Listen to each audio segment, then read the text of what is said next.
Divya, it's a pleasure having you here. I am so excited to get started and hear all about your journey. And I'm sure our viewers will be equally thrilled. So excited, Navleen. Thank you. It's an honor and a pleasure to be here and talking to you today. Great. So happy to Yeah, get started. sure. Let's just dive right in. So, we all know what an amazing journey you've had, but I would really like to hear it from you. So, how has your journey been so far? I mean, how has it panned out for you? Wow.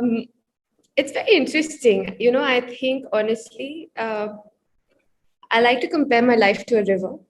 I Wow. feel like, you have water and you're just sort of paving your path through. It's got its ups, highs, lows. And, I think like water, you need to be fluid to be able to change in and out. Yeah. So I think when I started out, after college, I was a finance professional. I was working in banking. I worked in consultancy.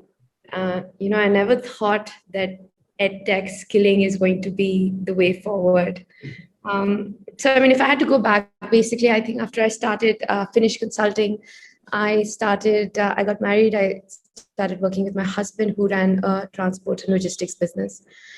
We were a medium scale company becoming large. And, we needed a lot of work in terms of systems, stabilization. And I came from consulting. I'd done a lot of work on SOPs, training, etc. So I was like, oh, let me create SOPs for you. So I think that's how the journey started, where I set up Safe Educate, where I spent a lot of time understanding what logistics, supply chain was, how do you systemize it. So at that point of time, no one knew what logistics was. It was called logistics. It was called True. trucking.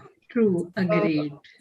right. So I think spend a lot of time doing that. I wrote a book called Hon Please. Wow. And at that point of time, I traveled across India. We went to different states to capture trucks and trucking. And I think that's when I realized that there's so much scope and potential in India that is so unexplored. And that's how Safe Educate came up. We started doing skill development projects for rural youth, for urban youth. We set up programs in logistics, supply chain, retail, healthcare. And we were at 150 centers in 2020 when COVID happened.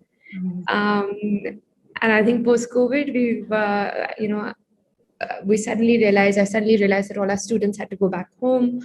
We had 50,000 students who were suddenly left the institutes. They were sitting in their villages, in their homes.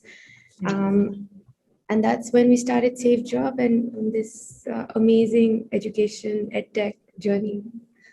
Yeah, and So I feel it's going great. I mean, it's helping a lot of people and it has huge potential and there's a huge way to go. So, Divya, hearing about you, learning more about you, you've been like an inspiration to me. I mean, and just like that, growing up, we've all had idols who've inspired us to become something in our lives, even if at that point it felt very unachievable, but you still have that goal, ki, haan, if she's doing it, I'm a fan of hers, I really want to do it. So, I would really like to know who were those two women in your life, maybe, who inspired you to be such an amazing entrepreneur and become an idol yourself. wow. Um, to be honest, growing up, I don't think we had a lot of women idols. True. Right? I think it was always the men who worked and the women who supported. Though I really have seen my mother and my grandmother be these very strong matriarchs who have held the house, the family, very strongly together. Um, Growing up, I think my grandfather was someone who really worked for the community. He set up something called the Jaipur Foot, which were these artificial limbs. Um, so that really inspired me. I remember, we used to collect our birthday money, and for $500, you could put 1 foot. So we used to have a competition. I had a joint family, so we had a competition on how many 500s you could collect and how many and we'd have we would see how many feet we could actually get prosthetic we could get attached. So I think for me, my mother, my grandmother, have definitely been people who have been very, very inspirational, and someone I look up to all the time. That is so good to hear. I mean, that is really nice that, India as a country has always seen a very strong patriarchal society. But, it's really nice to hear that your family supported you always and you had these strong women in your life.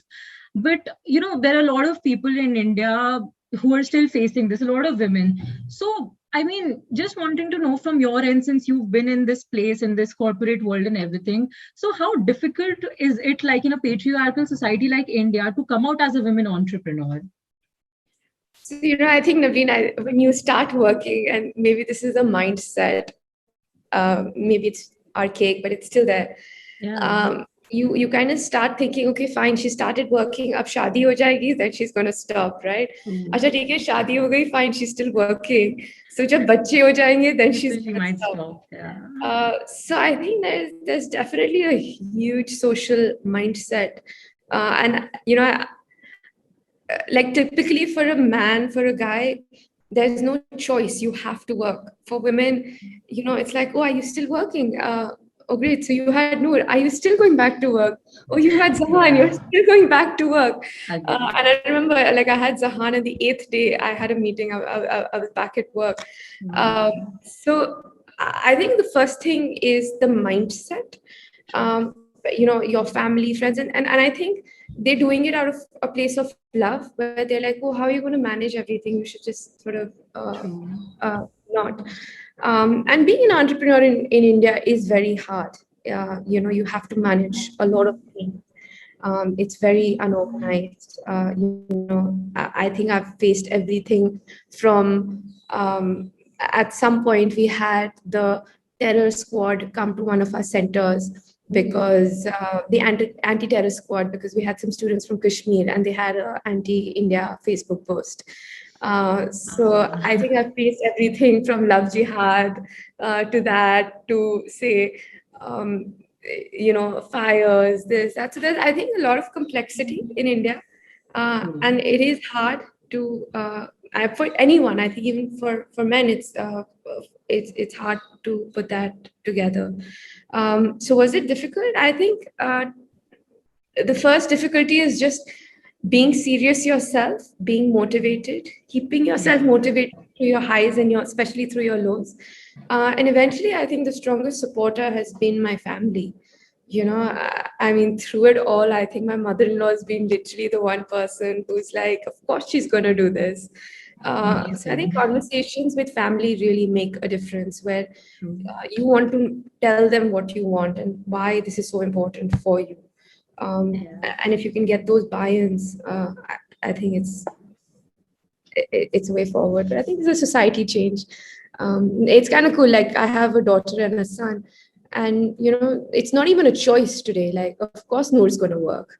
So I feel like when Exactly. Yeah. you start breaking stereotypes, it just becomes better and easier for people coming So on. you would agree that, in the last 6, 7, or, 8, 9 years, the scenario has changed. I mean, women have started coming out, and even people around have started accepting you as a women entrepreneur.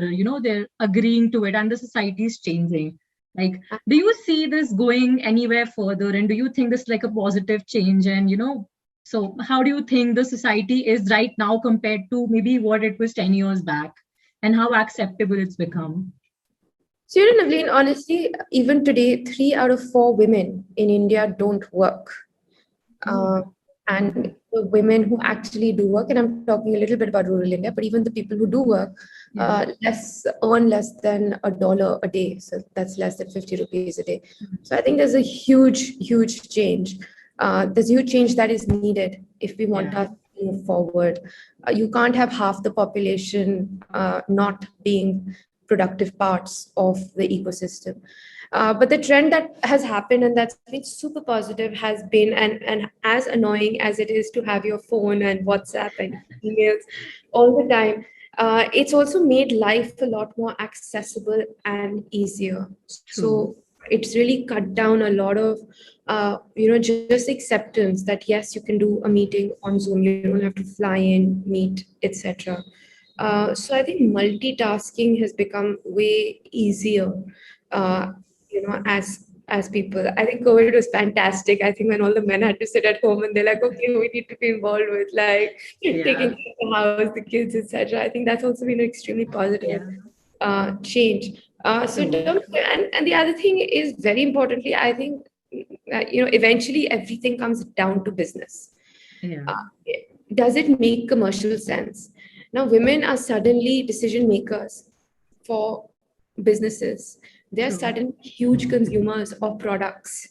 Yeah. So I feel there's this whole new economy that has now opened up that wasn't available before, For right? women. Yeah. As a woman, you can just, I mean, even as a girl, woman in Gandhinagar, in Raipur, in a small village in Gorakhpur, she can go on her phone and she suddenly has access to a Exactly. lot. So they are bigger consumers True.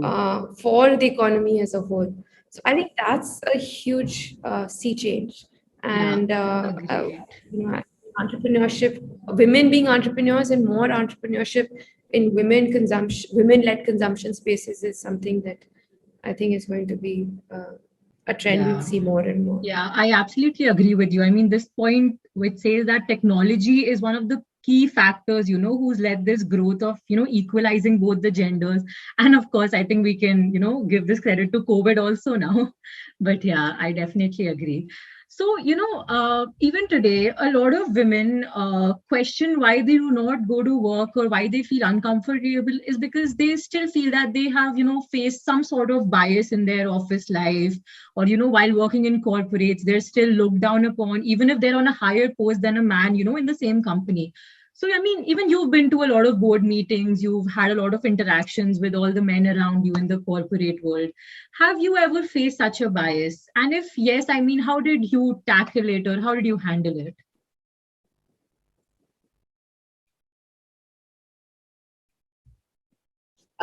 So yeah, absolutely. I think one, I started working when I was very young, actually. And I started off like literally my first card was director. And I was like, I don't feel like Wow. a director. But then, and you'd be in meetings and you'd be in board meetings and, people would wait for meetings to start. It's like, maybe Mr. Jain or, maybe someone else is coming. A lot of times I've actually been on a dais, I've been actually talking to some of the, to ministers, to, senior secretaries. And, they'll start talking to, my colleague or a junior, because they kind of think that he's probably doing the work and he'll sort of look at me and be like, ma'am, ab kya bole? So, Oh how do God. you, I mean, I think bias is just an ordinary way of life. And I think I've never been daunted with it. I've never taken it to heart. I think it just makes me laugh and smile. And that's the So best I'm like, are thing. you really going to underestimate me? Right. So I actually really enjoy it. That's Um, nice. and, we just face it head on. I say what I want. And, at some point, I feel what's really important is you need to be honest and true to yourself. If you don't understand something, say it. If you know something better than anyone else, say that. So, and this was an actual study in terms of a man and a woman. If a woman is extremely confident, there's a 10% chance she'll actually put up her hand. If a man is 60% confident, he'll be like, yeah, I'm going to do it. So I think that's also a little bit of a man women bias. But really, I feel how do I confront it is just being honest, straight up. I'm very non-confrontational, so I never sort of talk about it, but laugh about it and be like, hey, come, let me show you how it's done. And I think that's the best way to tackle it. I mean, yeah, I think it's the best way. Yeah. So, we've been in this lockdown now for almost 1 year. We've been thinking it'll get over, it comes back again. And we've gotten used to this new normal and everything. So, even in the corporate world and the industry, what, according to you, are some of the exciting and great opportunities that the industry has had in these COVID times, Like, what are the new things that have come up in COVID, in this new normal, the other opportunities that we have now? Right. So, I think COVID, a lot of times we actually had someone actually asked me this question. It's like, would you ever delete 2020 from your life if you had the chance? And I was like, I would never do that. It's really helped me explore so many different things, and it's taught all of us so many different ways of life and living. So straight up, the first thing I feel is education and learning. There was such a huge bias. Till you go to a school or an institute, or till you go into a center, you're not actually going to learn.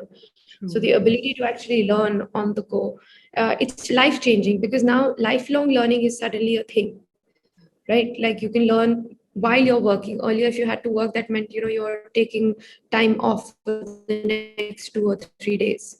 So I think that's been fantastic. There's been huge productivity gains overall, where a lot of transactions are now, I used to take 4 flights every 2 weeks. And suddenly we're talking across people through this. So I think that's something that's been great for the industry as a whole. And in terms of opportunities, I feel any business that is allowing for more opportunity is going to flourish. So, businesses like the creator economy, for example, is something that has become a huge a huge positive, where people can actually become individual entrepreneurs or contributors to the economy, whether in terms of content, website development, management, sales. Remote sales, for example, is a huge concept and opportunity out there. And I think more and more what's going to happen is, when we were growing up, it would be like, okay, what do you want to be? I want to be a firefighter. I want to be a consultant. I want to be a banker. I want to be a writer. I think across more and more, there's going to be multi-skilling, where you're not just a finance professional, but you're also someone who writes about finance. You're also someone who's working on a small project in developing a finance tech product, etc. So I feel skilling yourself and being involved in multiple projects is going to be more and more the new norm going forward. Yeah, exactly. So, like you just mentioned, creator economy, this is something that's grown, exponentially in the COVID times. And very few people actually knew that there's something like a creator economy that we have. And, since you're such a strong believer in creator economy, just to, I say, break it down for the people around, who are unaware of it, what exactly would you say is a creator economy? And how do you think the future looks for it? Like, post COVID and while COVID is going on? How do you see this industry? Right. So I'm so fascinated with the creator economy. Now, creator economy is very similar to being an entrepreneur, right? And I think that there are two differences. As a creator economy, either you are selling digital skills or you're selling physical. So I think for a physical or an old world entrepreneur, you were selling physical skills. But anyone selling any digital product is a part of the creator economy. And it's massive. So as a digital entrepreneur, you're a part of the creator economy. You could be someone who is an influencer or a video podcaster. It could be audio, where you're an audio podcaster, writers or content. That's a huge service. Anyone doing any kind of consulting in terms of digital marketing, etc., is a part of the creator economy. Educators, that's going to be a huge. So even if like earlier you'd have a fitness coach who probably train gym, today you're doing it online on different apps. So you're a part of the creator economy, right? So a nutritionist, so a lawyer who's maybe giving legal advice online is also a part of creator economy. And the idea behind creator economy is individuals becoming contributors and almost nano entrepreneurs at their own time. So I think the future is obviously phenomenal in a country like India because of the amount of access that you have. So while the creators have got access, at the other end, the consumers also have got access. And I think if you, but it's sort of like a gray area. Like, oh, you want to be an Instagram influencer? What does that even mean? Yeah, So people think it's like a side job. Like, okay, you're an Instagram influencer, but what are you actually doing? Yeah, you're actually doing? Are you a podcaster? So I think this is an actual role, and what's going to happen in the next exactly. 6 months to a year is a lot of these are going to get structured. So as a podcaster, how do you make content? What's the frequency? What are the different channels? What are the different tech tools that you use? I think there's going to be a lot of standardization that's already happening that will become make people more and more aware, uh, Definitely. be part of this economy. So very, very exciting, engaging, and something that's going to create a lot of value for us and India as a whole. So. Exactly. I am a total believer in this. Agreed. So, Divya, this has been so amazing. Would you give me and girls like me around people who are, trying to become very successful entrepreneurs, trying to start, their own businesses, get into the startup world and everything. What would your advice to would be to these girls, coming out of colleges? How should they look at their career and, go about this? So first off is one, put yourself out there. You have to start creating your networks. You have to start trying out things. There is this bias for inaction. You want to read or you want to do certifications. You want to like read a lot or Yeah. basically talk. I mean, there's a lot of thinking involved. But I think if you can actually start acting on it, so if you're interested, intern, right? That lots of people, if you're interested in sales, get into a particular industry, reach out to startup founders, email them, message them. Networks, the world is flatter than ever before. You're part of social media, so please use it. Get active on Twitter, get active on LinkedIn. Yeah. Start creating these networks now. They also make you very, very aware. Twitter is actually one of the best places to get informed about any sector in any industry that you want to be on. So, if you want to get into marketing, get on Twitter, start following the top 10, 20 Twitter names out there. And then, in businesses, I think we start thinking about building out the Taj Mahal. But I think my best example is, start with a Lego house, right? Take 5 pieces of Lego and try and put them together. So if you want to do a business, experiment, right? Like start it with 5 friends. If you want to start a business in nutrition, make a WhatsApp group, make a WhatsApp community, start with 6, 7 people, right? And once you start getting traction, you'll be in a better place to grow this. And of course, there are a lot of tools today available. My favorite these days is the no code phenomenon. हमारे time में होता था Okay. uh, like learn Photoshop or learn Microsoft Excel. I think Uh-huh. everyone in college, everyone should know no code tools. So even if you're True. not a coding student, you should know how to use a Zapier, Wix or Unbounce. I learned it actually over lockdown. But how can you make a website on the go, right? How can True. you do a trial app on the go? What is stackable? So if you're in the Right. business world, you want to get into products, etc. It's a quick, easy tools.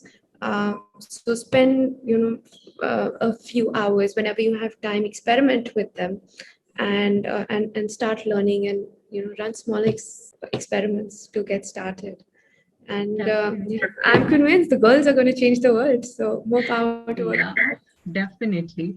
Thank you so much, Divya. This was lovely. I had a great time and it was very inspirational. And I'm sure a lot of girls are going to benefit out of this. Not only girls, I feel the entire community as a whole is going to Boys and benefit the out of boys it. and the boys. Yeah, Yes. and the boys.